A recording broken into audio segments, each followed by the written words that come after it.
The story of Genghis Khan is a saga of resilience, ambition, and extraordinary conquest.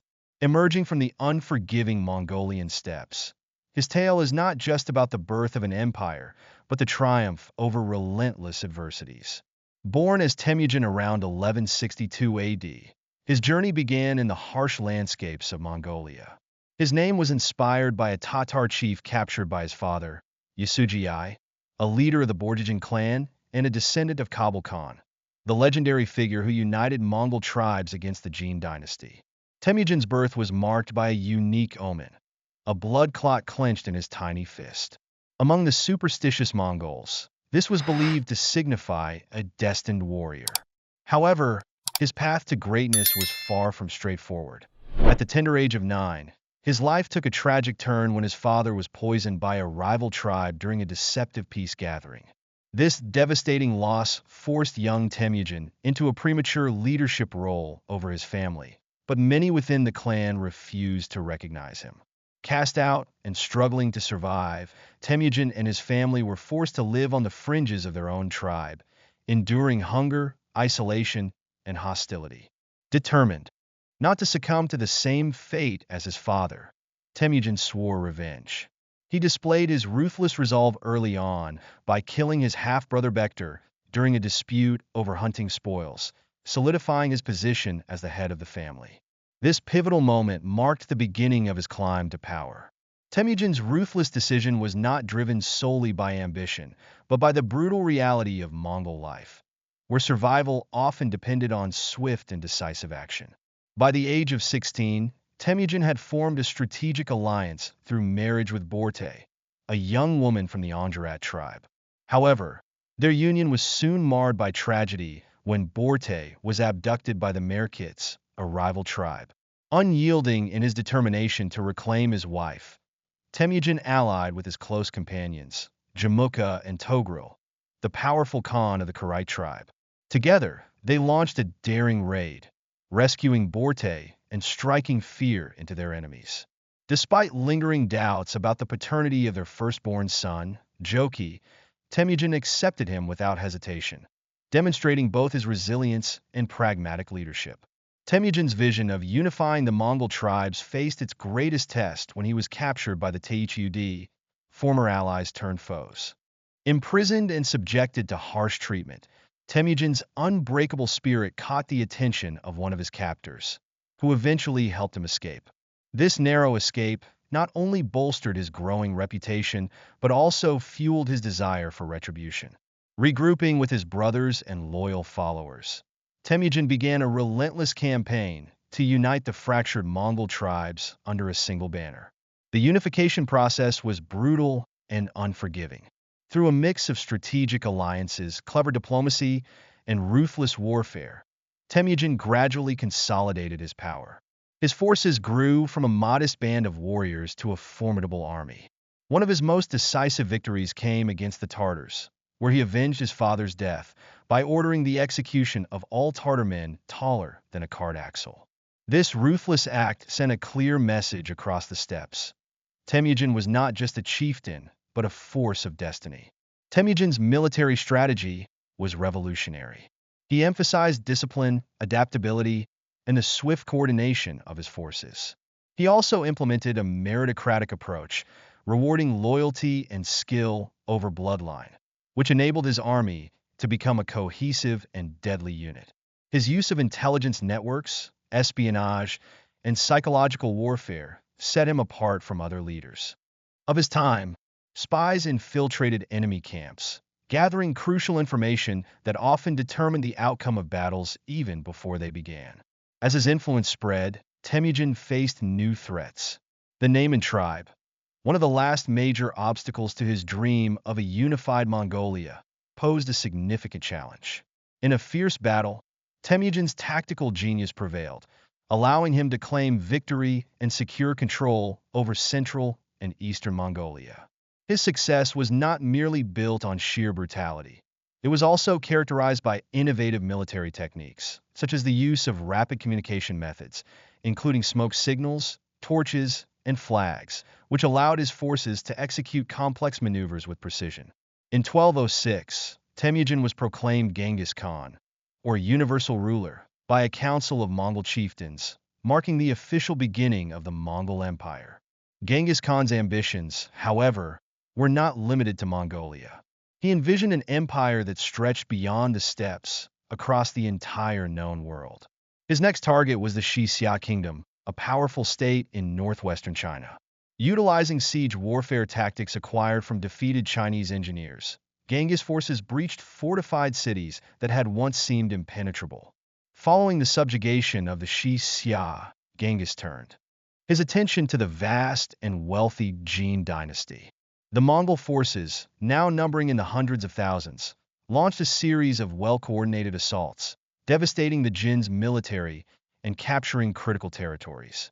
Genghis Khan's reputation as an invincible conqueror spread across Asia, prompting fear and submission even before his armies arrived. One of Genghis Khan's most profound legacies was his governance. He enacted laws that established order among the chaotic tribes he had unified. The Yasa, his code of laws, emphasized loyalty, merit, and strict discipline, ensuring that his vast empire remained stable even as it expanded. Genghis Khan also recognized the value of trade and diplomacy, fostering connections along the Silk Road and encouraging cultural exchanges between East and West. His rule was marked by religious tolerance, allowing various faiths to coexist within his domains, a rare policy among conquerors of the time. Despite his triumphs, Genghis Khan never grew complacent.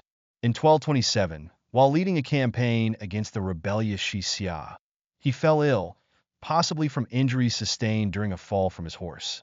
He died before the campaign concluded, but his legacy endured. His sons and grandsons continued his conquests, creating one of the largest empires in history, stretching from the Pacific Ocean to the heart of Europe.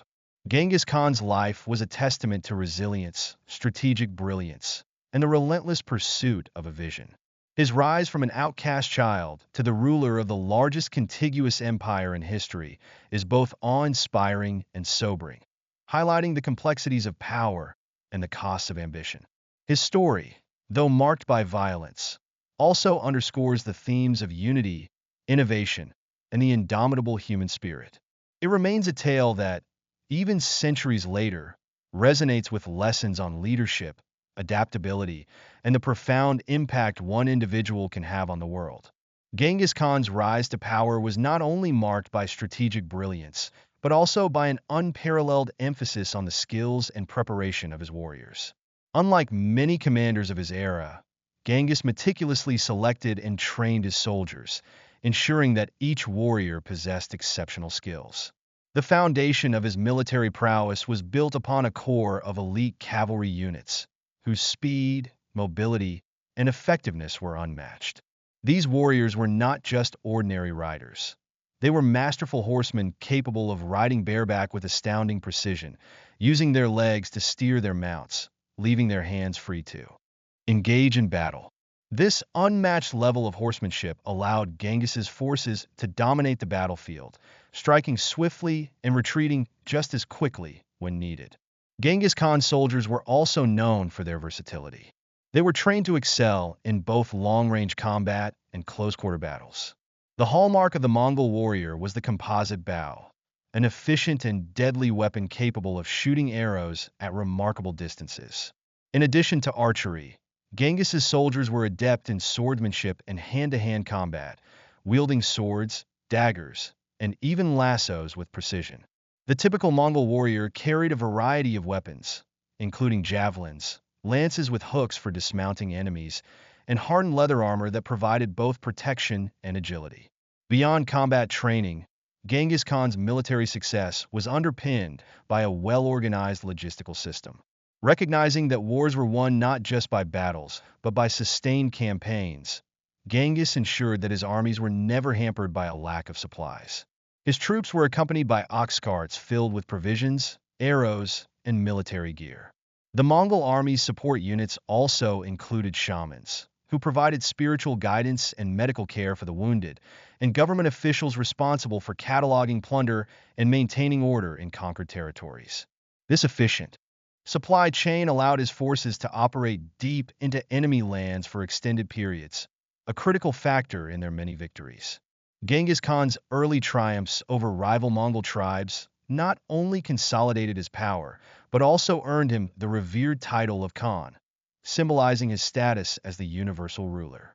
This title carried profound political and spiritual significance, as a great shaman proclaimed him the earthly representative of Monk Kuktingri, the supreme god of the Mongols. Empowered by this divine endorsement, Genghis was seen not just as a leader, but as a ruler ordained by the heavens to conquer and unify. His divine mandate instilled a sense of invincibility among his warriors, further enhancing their loyalty and commitment. His conquests were expansive and relentless. Genghis Khan's first major campaigns were directed eastward, targeting the kingdom of Xia in northwest China. The Mongol forces, despite being numerically smaller, were able to breach the formidable fortifications of the Xia through a combination of tactical ingenuity and unyielding determination. This marked the beginning of Genghis's conquests in China, as he then set his sights on the Jin dynasty in the north. The conflict with the Jin spanned decades, involving complex siege warfare, cunning diplomacy, and ruthless battlefield tactics. It was during these campaigns that Genghis demonstrated his adaptive strategies, incorporating new military technologies and siege tactics from the defeated Chinese engineers. While his eastern campaigns unfolded, Genghis Khan also began to expand his influence westward. His initial approach was diplomatic, establishing ties with the Khwarezmian Empire, which controlled much of present-day Iran and Central Asia. However, the relationship quickly deteriorated when a Mongol caravan, sent as part of a diplomatic mission, was attacked by the governor of Otrar. Furious at this breach of trust, Genghis Khan demanded the governor's punishment, but his request was met with disdain by the Shah of Khwarezm, who executed the Mongol diplomats.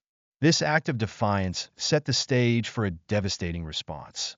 Genghis Khan retaliated with a meticulously planned invasion that would become one of the most significant campaigns in his career. His army, equipped with superior mobility, intelligence, and psychological warfare, launched a swift and decisive attack on Khwarezm.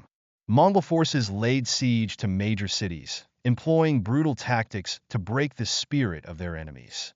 Entire cities were razed, with survivors often used as human shields in subsequent battles. The fall of Samarkand and Bokhara were turning points, as both cities were critical centers of the Khwarezmian defense. Genghis's methods were not merely driven by conquest, but by the need to establish a lasting legacy, a unified empire that stretched from the eastern borders of China to the Caspian Sea. One of Genghis Khan's most notable characteristics as a leader was his willingness to adapt. As he encountered different cultures and civilizations, he integrated their innovations into his own military strategies.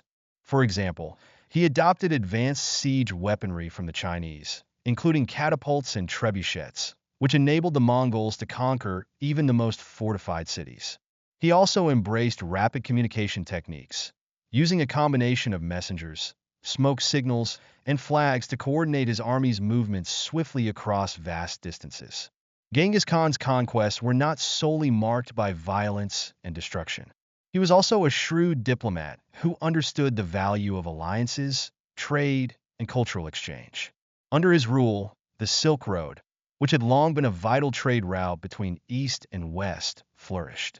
Genghis actively encouraged merchants, artisans, and scholars to travel across his empire, fostering a period of increased cultural exchange and economic prosperity. Religious tolerance was another hallmark of his rule. He allowed his subjects to practice their faiths freely, recognizing the unifying power of diverse beliefs within his vast empire. Despite his military successes, Genghis Khan faced challenges in maintaining stability across such a sprawling empire. He established a set of laws known as the Yasa, which enforced strict discipline and promoted meritocracy. These laws, combined with a well-organized administrative system, helped ensure order across the Mongol domains. Genghis also divided his empire among his sons, ensuring a clear line of succession and reducing internal conflict, a strategic decision that would help sustain the Mongol Empire long after his death. In 1227, during a campaign against the rebellious Xia, Genghis Khan fell ill and passed away before achieving complete victory. However, his death did not mark the end of the Mongol conquests. His successors, including his sons and grandsons, continued to expand the empire, eventually creating the largest contiguous land empire in history. The legacy of Genghis Khan is a complex one, marked by unparalleled military conquests, ruthless tactics, and a vision that reshaped the political and cultural landscape of Eurasia. The story of Genghis Khan is a reminder of the complexities of power, the relentless pursuit of ambition, and the lasting impact of a single leader's vision. While his methods were often brutal, his legacy is undeniable, a testament to the power of strategic thinking, adaptability, and the indomitable human spirit. His life, marked by both triumph and tragedy, continues to captivate and inspire, serving as both a cautionary tale and a symbol of unyielding determination in the face of overwhelming odds. The Mongol Empire of the 13th and 14th centuries was not only the largest contiguous land empire in history, but also one of the most transformative forces in medieval civilization. Spanning from the coast of China to the gates of Vienna, its sheer scale was unrivaled. Despite its vastness, the Mongol conquest was not achieved through sheer numbers alone, but through a unique combination of tactics, strategic brilliance, and psychological warfare. While the Mongol armies could number up to 100,000 strong, an impressive force in medieval times, their true strength lay in their capacity to instill fear and chaos among their enemies. The origins of this fear-based strategy can be traced back to the Mongols' legendary leader, Genghis Khan. Born as Temujin around 1162 AD, he would later be known as Genghis Khan, meaning universal ruler of fitting. Title for a conqueror whose empire stretched across Eurasia.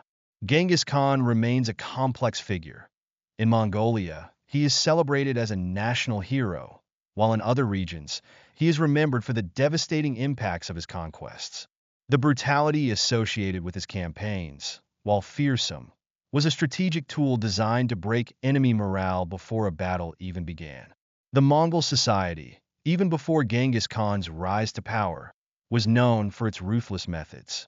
Much like the Vikings of Northern Europe, the Mongols adhered to a brutal code, especially among the ruling elite. Rivals within their own clans were often eliminated to secure succession and maintain control. Genghis Khan himself embodied this harsh reality.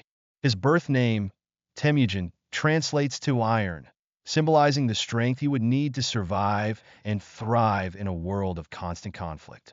At just 14 years old, Temujin committed his first recorded killing. In a story that reflects the grim realities of Mongol life, Temujin killed his half-brother, Bektur, over a dispute concerning a fish, one of the few sources of food available to the struggling family. According to one version of the tale, Bektur had refused to share the catch with the family, prompting Temujin to shoot him with a Mongol recurve bow. Another version suggests that Temujin's act was driven by Bektur's domineering behavior as the eldest brother, an obstacle Temujin needed to remove to establish his control over the family. Temujin's ruthless ambition and determination laid the foundation for his rise. By the age of 20, he had already formed his own army, driven by a desire to avenge his father's murder at the hands of the Tatars.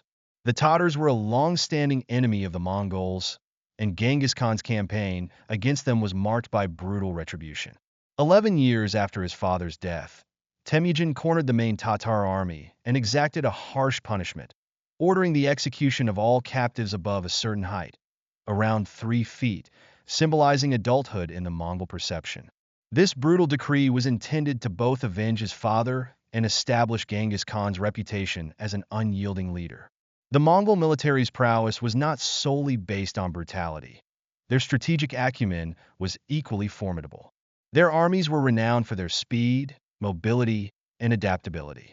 The core of the Mongol force was its cavalry, expert horsemen who could ride for days without rest and wield their weapons with deadly precision. The composite bow was the hallmark of the Mongol warrior, capable of firing arrows at long distances with remarkable accuracy. This, combined with swords, lances, and even lassos, made the Mongol cavalry a versatile and fearsome force on the battlefield.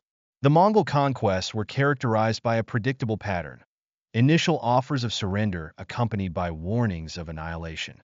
Cities and territories that accepted Mongol rule were often spared the worst of the violence, while those that resisted were met with utter destruction.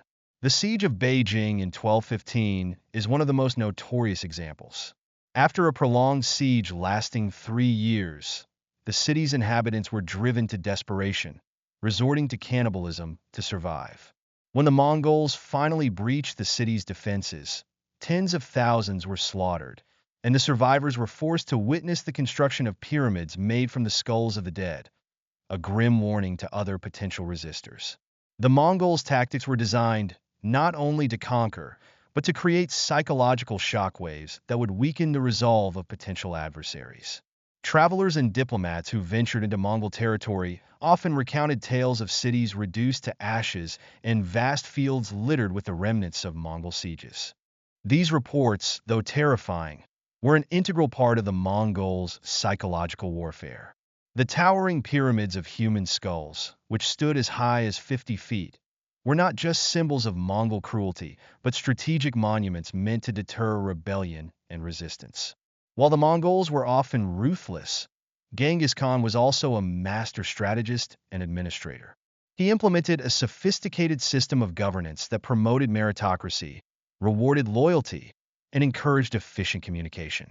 His military campaigns were supported by well-organized logistics, which included supplies, medical support, and spiritual guidance from shamans. This structure allowed the Mongol armies to sustain long campaigns across vast distances, from the deserts of Central Asia to the dense forests of Eastern Europe. One of Genghis Khan's defining strategies was his diplomatic engagement with rival states. In many cases, he offered alliances before resorting to war, ensuring that his campaigns were not just military conquests but also opportunities for economic expansion. The Silk Road, which had long been a vital trade route, flourished under Mongol rule. Trade, commerce, and cultural exchange thrived, as Genghis Khan encouraged merchants, scholars, and artisans from diverse backgrounds to interact and exchange knowledge within his empire. Marriage was another tool of diplomacy and alliance building.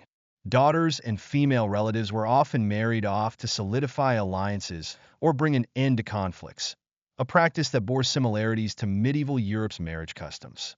These unions often played a crucial role in Mongol politics, with Genghis Khan using them to secure alliances with powerful